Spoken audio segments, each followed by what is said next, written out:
He is a BJJ black belt and a British Army aircraft technician. This is the Grappling Riva Show, episode 57, Mike Jones.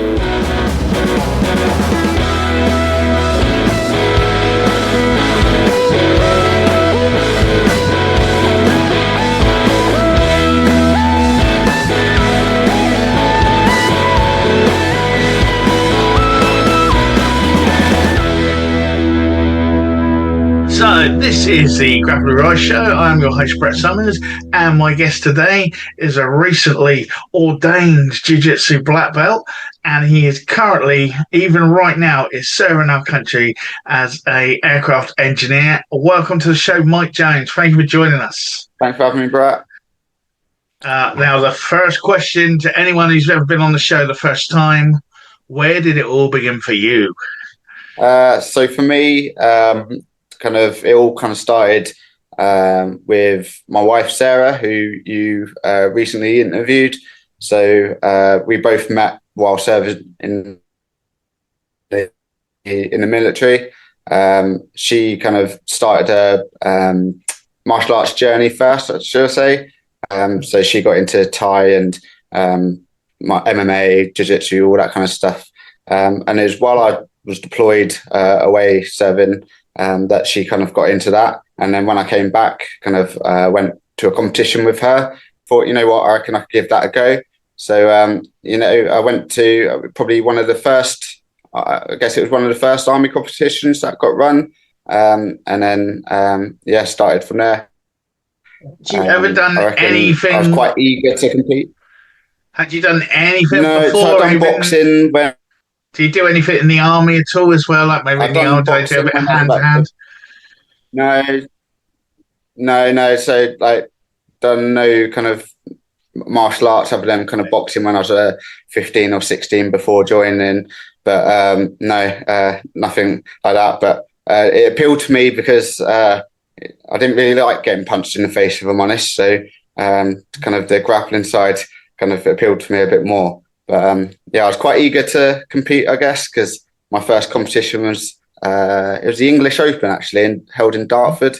I think I started that with it. I entered that in the first month of training. Got absolutely my ass handed to me.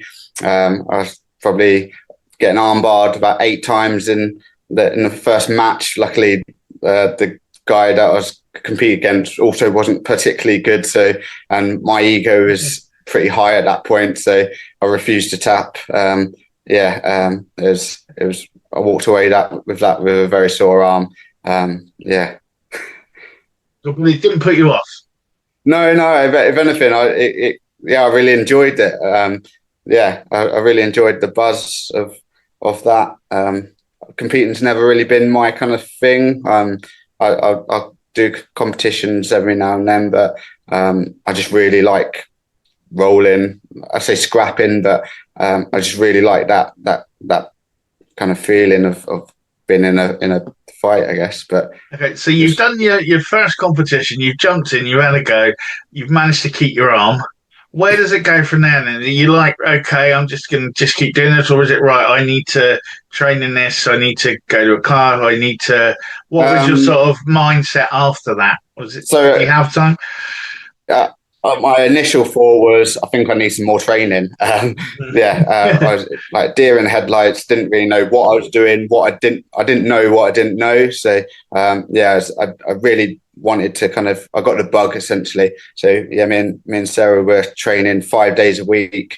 At that point, we were traveling. We were living in Bulford, just outside of Salisbury, and we were traveling down to either Andover or Southampton, where into exile, where Trev was originally based, and we're traveling every day to train somewhere.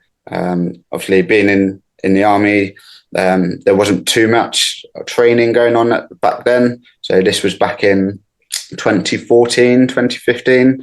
There wasn't a big kind of following as such. It was really early days, I guess. So we'd go to Andy Roberts. He was in Farnborough back then. and he's the Army's head coach. So we'd get a lot of time and a lot with him. And yeah, we'd travel the country for competitions and just train where we could, really. So if I was on a course, I'd try and say again, sorry. I was just going to say, so you went into it you weren't just going sort of once or twice a week to tip your toe in the water. This is like, I want to do this. No, yeah. You were getting this, literally soaking up as much as you could. I mean, is it mainly? Me and Sarah went both feet, yeah. I think is that an army sort of thing where you think, right, I've got gaps here, I can do it, so you make the most of that time? Or was it just the fact that it was available and you done it? Because obviously I know sometimes you're here, sometimes you're away somewhere else and you've got to sort of pick your moments. Yes, I think a bit of both. I guess part of it was the fact that while I was back at home, I wanted to make the most of it. But I guess in reality, I just really caught the bug. I think a lot of people do at the beginning. Some people kind of burn out a bit with it. And I guess at times I have, and I've had to kind of take a bit of a rest. But yeah, I really caught the bug and just wanted to train as much as I could all the time. So anyone that would train, I would. Can you remember back to that sort of time? What was it? Those initial, because again, you've gone into this competition, you've thrown yourself in, kept your arm. What was can you remember when you first started training? What were those things you were picking up on? Those things that might have surprised you and think, oh, I can do that. Oh, I didn't know you could do that. Were there sort of elements that sort of, or those sort of first things, maybe that first hold you got properly, like, oh, I like this. Yeah, so like I'm quite a long-legged kind of person, so I thought that the flexibility and just the movements, I guess, intrigued me. Like choking someone with a belt like wrapped around your waist, and using the lapels to kind of do weird and wonderful things to control people.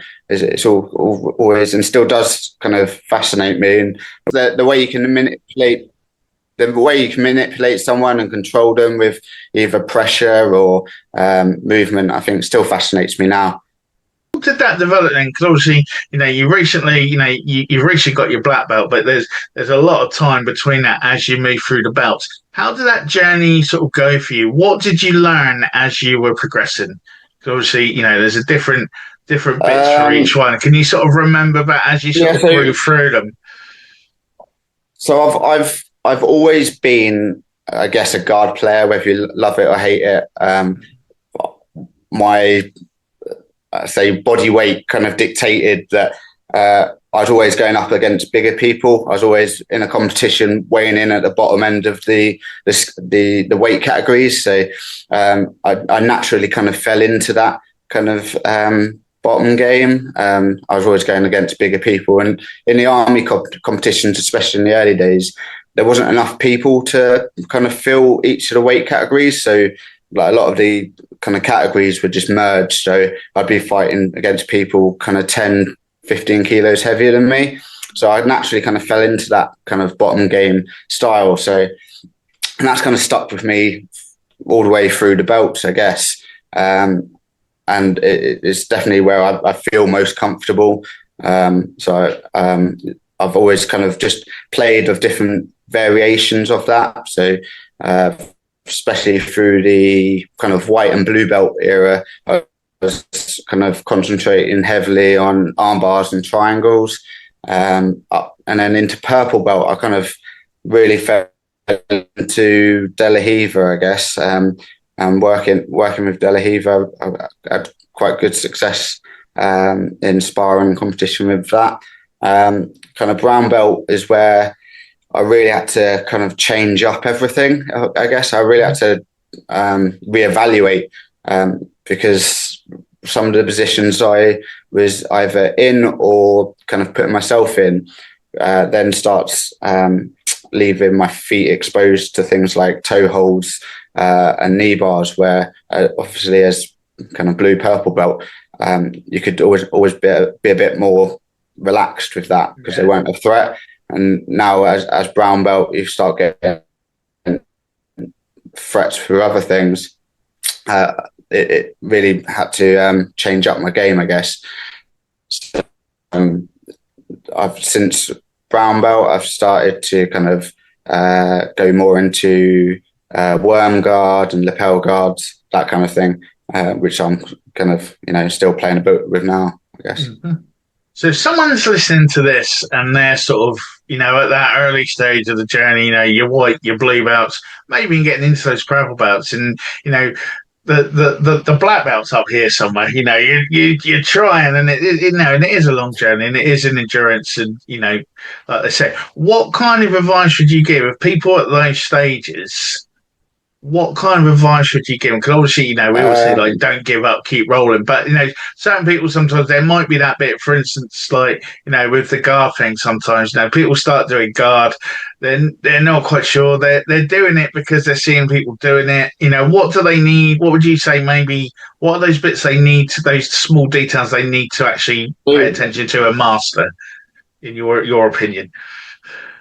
So my advice for kind of anyone starting is don't neglect the basics. A lot of people kind of go onto YouTube and look at Instagram reels and see these fantastic, amazing somersaults and fancy moves, and that it's all good, well and good, and they may or may not work in certain circumstances. But I think the basics will always be there, and it's the basics that when you're 5 fights deep into a competition and your muscles are sore, you're gassed out, you haven't got anything left to give, that your mind will naturally go back to.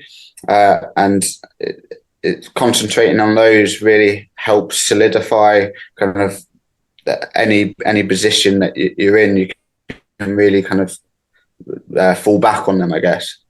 In terms of kind of details, I always remember a seminar I did back with Roger Gracie. I guess it was one of the first seminars I did. Luckily, the British Army team have had real good connections with Roger Gracie and Mauricio, and we did a seminar, and it was he did a closed guard kind of armbar, and it was just a real detail about the lapel grip, and making sure that your grip is essentially behind the neck and not to the side. And that little detail made sure that whenever I had someone in my guard, I could keep their posture where I wanted it. And when they're trying to posture up and get out of my guard, it meant that I had a lot more of a stronger kind of control over them. And it's where most of my kind of attacks and where most of my submissions kind of come from, is that deep lapel grip.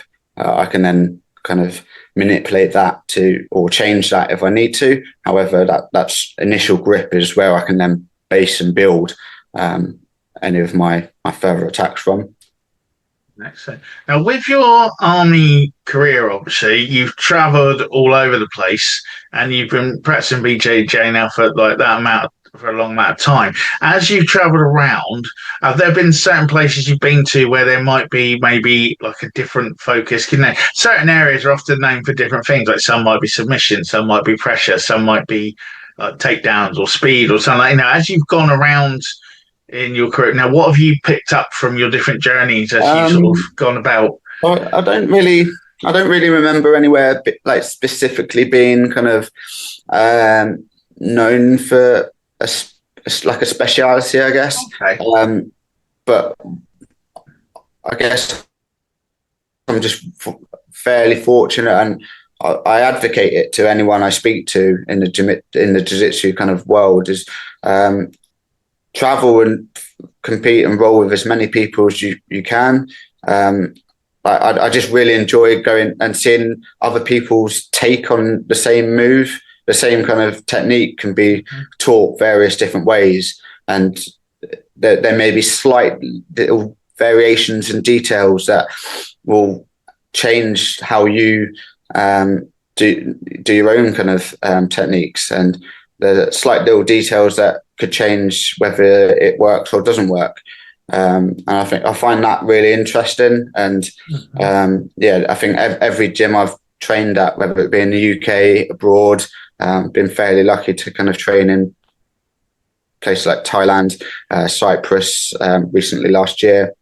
That no one's kind of been doing anything weird and wonderful. It's all kind of still been stuff I've been taught many times previously.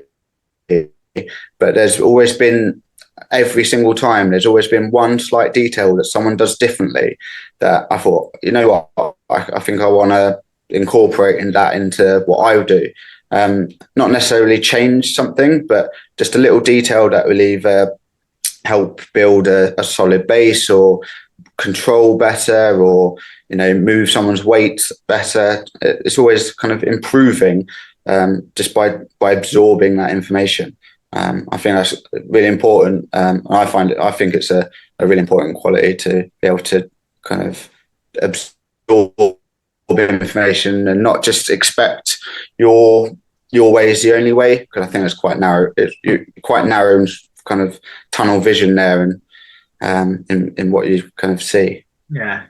Well, recently, obviously, congratulations at Christmas. No, you were donned a black belt. So does that mean you know everything now? Is it all sorted? Yeah, absolutely not. So what does it mean? What does that mean to you? What does that mean to you? Well, for your journey to that point, and obviously going forward, because, you know, I think some people are under that thing, you know, once you get a black belt, you do know everything, and it's all like that. And I know it's not like that. I'm not one yet by any means, don't get me wrong. Yeah. But yeah, so what was that like, and how does that change your approach to your future goals? So I've always been I guess someone who has a lot of self-doubt, which is, I guess, why I don't particularly like competitions as much. So kind of, I still don't feel worthy, and, you know, like it's definitely a lot of imposter syndrome, I guess. And I think it's going to take a bit of time to kind of get over that. And I think only rolling with other high level people will solidify that in my mind that I belong where I am. Kind of in the terms of, do I know everything? Absolutely not. I think loads of people constantly say that when you get your black belt, it's like feeling like a white belt all over again. And I wouldn't say that's necessarily word for word true, but what it does mean is it's almost really taken a little bit of pressure off, in the sense that I've now can almost pick where I want to go now, and what I want to focus on. So as I said before, kind of when I started kind of moving into the brown belt kind of stage, I started realizing that kind of some of the techniques I was doing before now kind of opened me up to submissions, and I'm still kind of learning and working my way through there, really. So as I said before, I'm really kind of intrigued and really getting into the lapel guard kind of stuff at the moment, and working my way through there. So for now, and for the foreseeable, until something else kind of I either plateau or I kind of find something else that kind of is working for me. I think that's where I'm going to be, is working my way around the lapel stuff. So I've always kind of been a bottom game guard player, so I don't really see that changing too much. So I still kind of will transition into the top game, but I've quite like the variations, and there's so many different ways, and everyone's there's always jiu-jitsu is always evolving, so there's always something new coming in, but I still feel like there's always something to learn, and I'm just here for whatever is people are willing to teach, I guess. That's good. No, that's a really good answer. What about then off the mat? Because obviously, you've put a lot of time in on the mat, and those hours on the mat have led you to a black belt. But obviously, with your own background as well, I know you do a lot of things off the mat as well. Which what's your normal sort of routine for fitness, maintenance, strength and conditioning sort of thing? So um, Sarah would argue pretty nil to very low. So I'm quite an avid runner. I guess been in the military, kind of that side's always been prevalent, and kind of I still have to fit in my military training and my military fitness in with that. So kind of injury prevention's probably up there with being key. Obviously, I've still got a job to do. I've still got to kind of turn up to work and as much as I can. So when I'm rolling, that's always in the back of my mind of, I've still got a job to do at the end. So I need my knees as much as I can, although the military's probably helped worse than that, more than jiu-jitsu, if I'm honest. But I need to have that in my mind. But yeah, I run kind of 2-3 times a week. Currently training for an ultra marathon in March this year, and then strength and conditioning is usually kind of part of my weekly routine with sort of things. Fizz in the army. So again, with strength and conditioning, what sort of exercise? Just for people listening to this, might be like, okay, what sort of strength and conditioning could I do? I guess so. I've never really been that into kind of gym and throwing weights around. Kind of, it's not really been. It's never really flipped my switch. So if I am to kind of doing strength and conditioning, it's kind of built into a circuit of some sort. So kind of I did a little bit of CrossFit for a while, but if I'm doing kind of strength and conditioning, it's usually built into a circuit of some sort, provided by the army, I guess. That's cool. No, because some people listen to this, they go, well, I go every week and, maybe I'm not making the progress I can, but also, they might go every week and then spend the rest of the time in McDonald's or something. It's just sort of like that off the mat, reflecting on the mat. I can't I spent the first couple of years in the pub as much as on the mat, so I can't comment too much. But those changes do have to be made. For that long term. I think I was quite lucky in the fact that the time I found kind of jiu-jitsu, or jiu-jitsu found me, I guess, I'd already got most of that kind of era out of my system. I'd kind of done the party and done the drinking, done that kind of side of my early 20s, and I guess the early years in the military were very drinking related. But kind of I've got most of that out of my system, and with Sarah kind of not drinking at all. She's been teetotal for a while now. I don't really kind of go off on that route. So it's all kind of just related to fizz. As a fair thing, because people sort of say these comments, and then you sort of ask them, and then you hear things like that. And it was the same for me. I mean, I've got there now, but it took a while. But what about then for yourself now? Then what? Because like I say, you've got the black belt now. I mean, you're still in the army as well, and so you have got that to consider as well. But have you got any future goals for yourself now as a BJJ practitioner? Is there that, I know you said you're not much of a competition person. Is there that one tournament you still want to do, or that one thing you'd still like to achieve? So I went to the Europeans at kind of white and blue belt and purple with, and I think I'd really like to do like a major competition at black belt. But so either the Europeans or the Worlds, I think everyone should experience those at some point. Not not just to say that you've won those competitions. I think it's just a really good atmosphere there, especially kind of the Euros in Portugal. It's by far one of the best kind of run competitions I've ever been to. The location's great. Lisbon's such a great city to explore.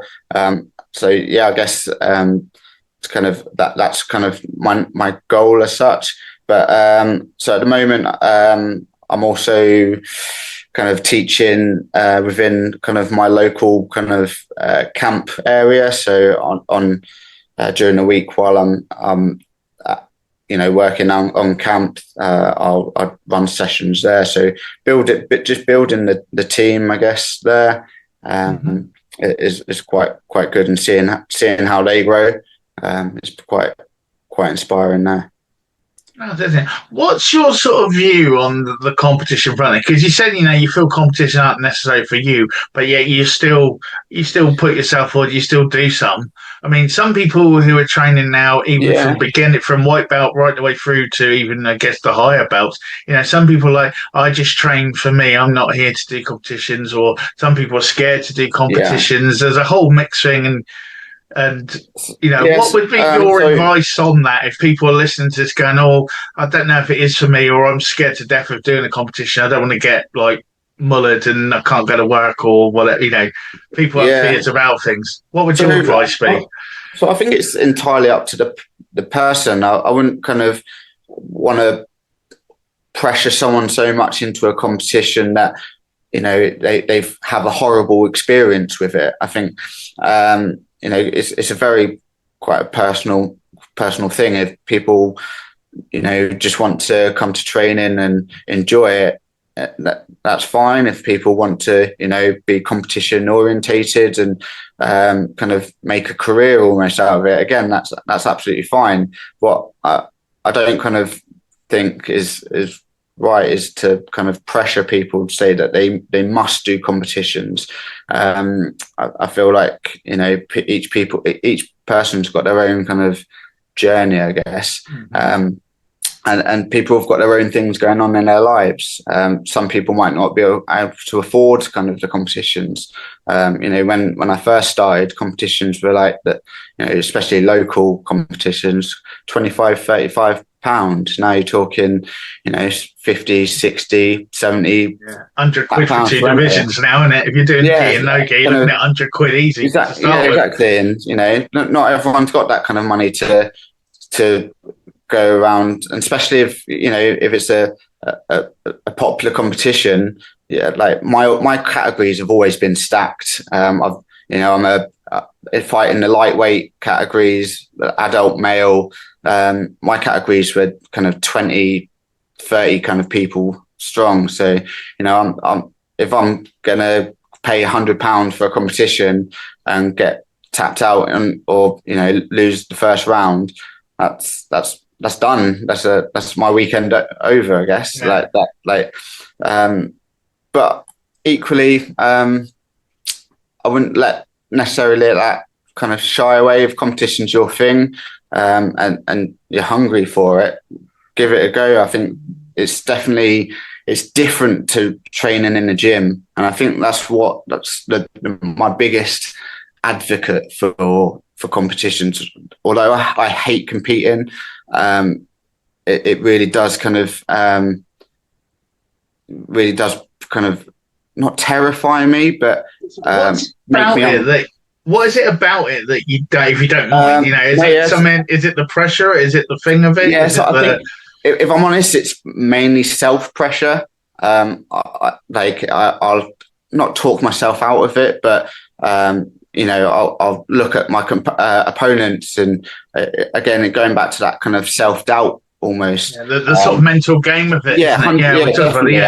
That's definitely something I've always struggled with, is kind of dealing with those inner demons and that inner voice in my head kind of telling me, well, am I good enough? Or that, if I'm looking at my opponent, that guy looks massive, he's going to absolutely muller me. And that may not be the case. And I've proven myself wrong on many occasions, that I've beaten people that I thought were actually going to muller me many a times. But I think that it's always been that self-doubt, that inner voice in my head that's kind of put me off, or that's made me feel like I'm not good enough. But to kind of flip that, I always find that once I'm at that competition or after the competition, the buzz you get is different. I feel like it's when you're fighting in a competition environment, it's a totally different kind of match than what it'd be in a gym, and it's almost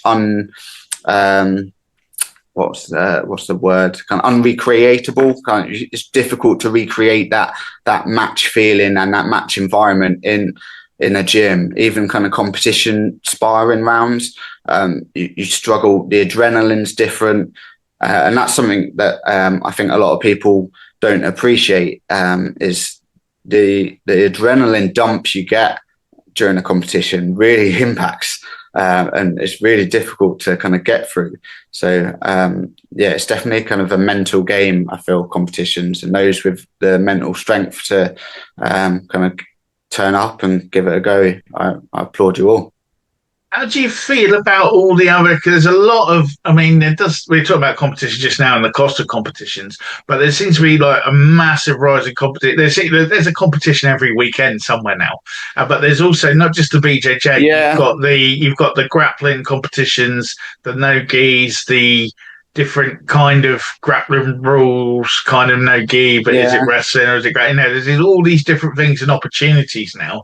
Does any of that interest you as well, like outside of the necessary normal BJJ? So I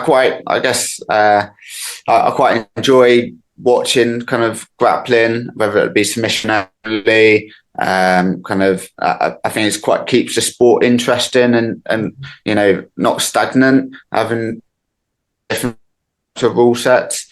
Back onto the point of kind of the amount of competition stuff, it can feel a bit drowning, I guess, and I think a lot of promoters have seen it, especially in the recent years, that the sign up rate isn't what it was, and that could be a factor of a number of things, whether it be cost or the fact, as you said, there's multiple competitions now over a weekend. So, it's people picking and choosing what one they want to go to, because, no matter how much you try, you can't go to them all. I say, I remember when I first started, we'd travel the country to compete, and that was kind of once every couple of weeks, once a month kind of thing. Now, as you say, there's 2 or 3 competitions on the same weekend. Do I think it's good? It can't be a terrible thing if there's that amount of people kind of still turning up. But what I do see and what I have heard from other people and other promoters is that, as you say, that the sign up rate isn't what it was, but that could be down to cost or the fact that there are multiple competitions. No, fair enough, Brendan. Okay, going back to your strategies on the mat, then this is where we might get controversial. You were saying about like the pulling guard part, which I'm not against the guard pulling as such, but where does guard pulling differ from just sitting on your bum and moving along like a dog? So kind of, I think what a lot of people get kind of mixed up with kind of guard pulling is when they see kind of two people kind of butt scooting, 2 people pulling guard at the same time. That's when it kind of does start being not a bit boring, but almost a bit like you're both kind of, it looks like you're both kind of backing out. So I generally kind of try and shy away from that kind of butt scooting kind of guard pulling, and will wait for my opponents to give me an opportunity. I'll always try and go for a takedown first, or feel my opponent out before just jumping into pulling guard, especially if it's someone I don't know or I've never come up against. They might be a guard puller as well. So if they present an opportunity for me to be on top, I'm going to take that. But as I said, where I'm comfortable at, where I know I'm good at, is being on my back, being someone's guard. Then that's where I'm gonna take it if I can. That's fair enough. Just to clarify, just before I get bombed and hated by everyone on the internet, I'm not against the guard pulling as a technique. I'm against it as like you just start the match and go, go sit down. That's my thing. In a battle, it happens and it's part of it. And that was giving me my next point. Do you think then is the martial disappearing from martial arts, or do you think it's something that is, because it seems to be a lot more? I mean, in recent things now, again, I'm hanging myself there, don't worry. There's a lot more of the, like you were saying earlier, about doing the flips and the twists and the arm lock rather than the actual, it is a fight. It is a battle. And there's a lot of people saying now, maybe it's turning a bit into sort of strictly rather than a competition. What do you think on that? So I think that's all right. So I definitely think Instagram and kind of YouTube play a part in that. So do I think it's the martial's gone to an extent? Yes. I feel like kind of in some instances, kind of the whole kind of respect and kind of I guess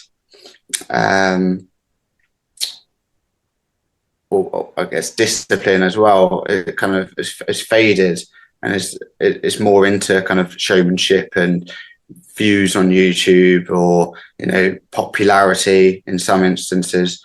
But I'll kind of to flip that, if it's bringing new people to the sport, who am I to argue against it? I feel like if people have never watched jiu-jitsu before or never tried jiu-jitsu and they see someone doing a fancy flip or roll and fancy technique on Instagram and I'd love to do that, and suddenly they turn up at a gym and they're hooked. Well, surely that's only a good thing, right? Definitely. That's a good way of putting it, actually. And because it's just a thing. A lot of people, that's one of the bigger arguments at the moment with people online and the grappling thing of is it too much? There was even, I read somebody the other day, there was a competition somewhere in America now where they were on about you were gonna get, if someone went down before you touched them, you were allowed to kick them. So, but I don't know if that was and it was like maybe not, but maybe not. It definitely stopped pulling. Well, as long as if they were trying to get in, if they went down before you touched, then once you touched, they went there. It was all right. But if they just dropped straight away, you were allowed to kick them, which I thought was interesting. But no, again, it's just one of those things that sort of people have been arguing about. And the other one really, in recently, just to get your views on it, is the weight in competitions thing. I mean, across. Well, against all grappling, even UFC and that, there's the weight cutting issues that are quite topical at the moment. And I know in the female side, there's been the thing about actually getting representation fairly across the weight categories. I mean, is it something now, do you think, have we seen the end of the weight cutting, or is this something that's still going to be, because people, it can be quite dangerous at the higher end. I mean, but with normal tournaments, maybe not so much, but, it is something that you see people sort of push themselves through. What do you sort of think of that in your years on the BJJ match, and that sort of thing that's been going on? I've seen it firsthand with my wife, Sarah. Obviously, she's kind of been a massive input and a massive kind of part of the change for women and with the weight category kind of thing. And it's only fair that they get the same representation, I guess. 100%. But in terms of the weight cutting, again, I've seen it firsthand where Sarah was having to cut massive amount of weight to kind of get into the lower kind of weight categories. kind of standing, running around in a bin bags, sauna suits and skipping ropes before setting on the mats, and then suddenly it's just, straight into a match, severely dehydrated. And, you're never going to perform at your best when you're dehydrated. When some people kind of cut weight in these big shows and they get 24 hours to rehydrate, it's kind of not quite the same, but there's definitely been some dangerous weight cuts. I've seen people are inexperienced, kind of just trying to lose, 8+ kilos in just water weight. It can be severely dangerous. So people need to, if they are going to cut weight, need to fully understand what it is and how to do it safely, and not kind of just go for the quickest, easiest option and kind of shed the water, because that's when it starts getting dangerous. As for me, I refuse to cut weight. It's not really something that I enjoy. I don't drink much water as it is during the day, which I'm constantly getting told off by the wife for. So cutting any more water is probably not going to be healthy for me at all. Yeah. But so yeah, if I'm not going to make weight, or I'll just move up a category. It doesn't bother me. I say through the years of competing in the military kind of competitions, I've always been in merged categories kind of anyway. So kind of I'm not afraid to fight heavier people. I feel like my jiu-jitsu is good enough to kind of carry me through that weight disparity. So it's not really something that I'm looking to do, is by cutting weight. Absolutely. No. And looking forward now, then, because then we've got you've got your black belt now. What are your what's your vision now moving forward? For like on a personal level, maybe a club level, and as a sport level, what's next for BJJ? I guess it kind of follows, I guess, the natural progression into kind of teaching, I guess. I have mixed feelings personally again with teaching, in the fact that I don't necessarily enjoy it a lot, but I guess that's probably again going back to self-doubt, that kind of that mind and mental kind of aspect of it. But in some terms, I really do like passing on that knowledge. So kind of, I don't necessarily like being front and center teaching an entire seminar or teaching an entire class, but I definitely enjoy kind of being in a class and passing on little snippets and little bits of advice to people, just to help them. And I do like seeing that kind of, when someone has a light bulb moment when you show them something and suddenly they're like, oh, and it clicks for them.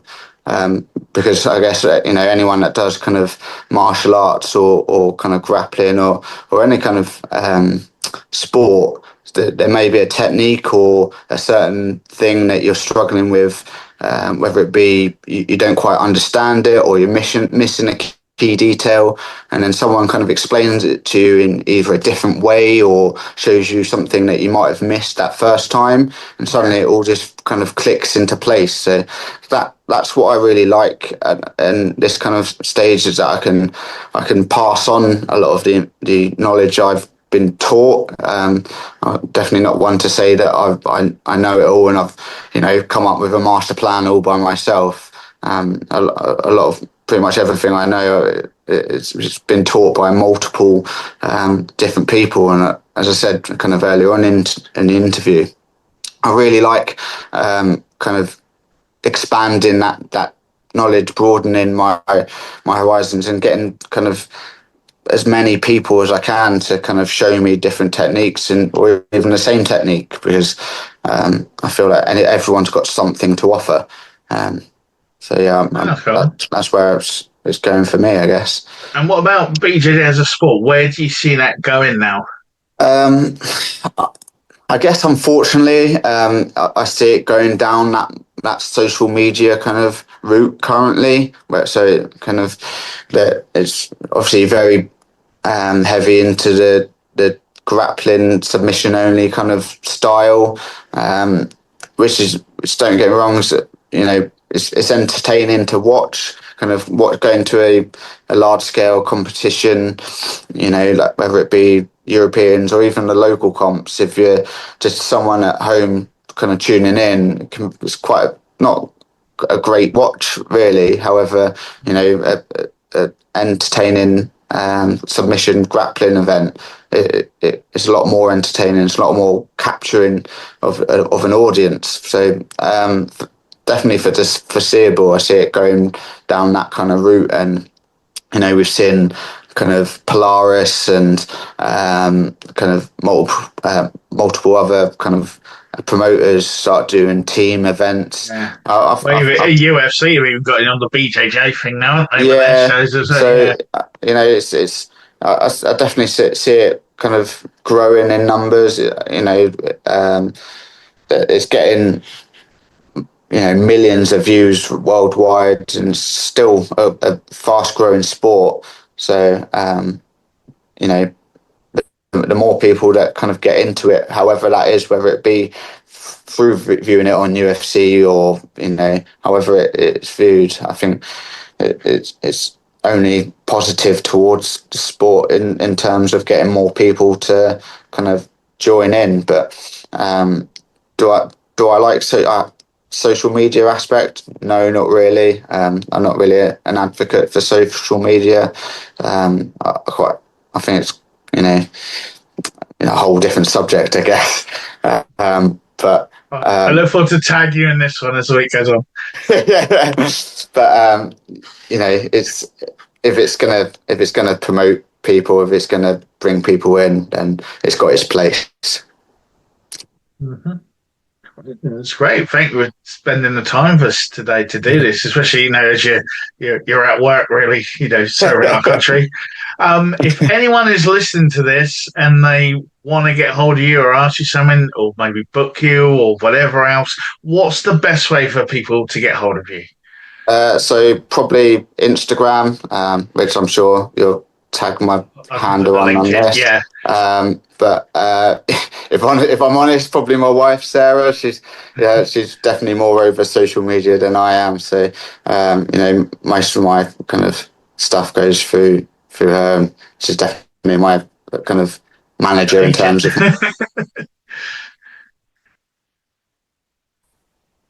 Oh, you got again. You got. She's definitely your manager. She's definitely my manager in terms of my time and what I'm going through that. Oh, that's fair enough. And just the last bit, any final words or advice or anything yourself, just to sign off on? Yeah, so guess you kind of touched on it earlier on in the interviews. You know, just keep turning up. Black belt's never been a thing that I was chasing. It's kind of I just really enjoyed the journey, and it's such I guess a cliche to kind of to say, but it definitely rings true in my kind of experiences. Enjoy the ride, kind of the ups, the downs. Just keep turning up, keep applying yourself, keep learning, and probably I guess most importantly, have fun with it. If you kind of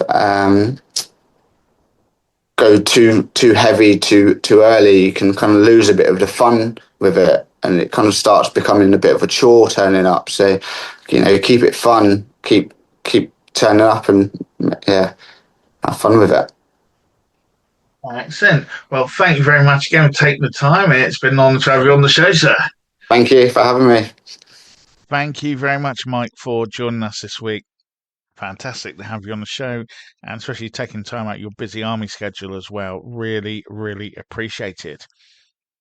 As I say, this is the Grappling Right Show. I am your host, Brett Summers, and this week's episode is now drawing to a close. Our new episodes drop every Thursday at 7 a.m. UK time. You can get the video episode on YouTube, and you can get the audio episodes on Apple Podcasts, Audible, Spotify, and all the normal podcast devices that are available. Any likes, ratings, reviews, all that sort of thing that you can do for us really do help us push up out of the mire of podcast mayhem and help us spread the gospel grapple around the world. So please, do give us a like, share, any rates to reviews, all appreciated. In the meantime, you can check anything out in our past episodes at the grapplerride.com, which is our main mothership, and also our social medias. We're on Instagram, Facebook, TikTok, and all the other ones.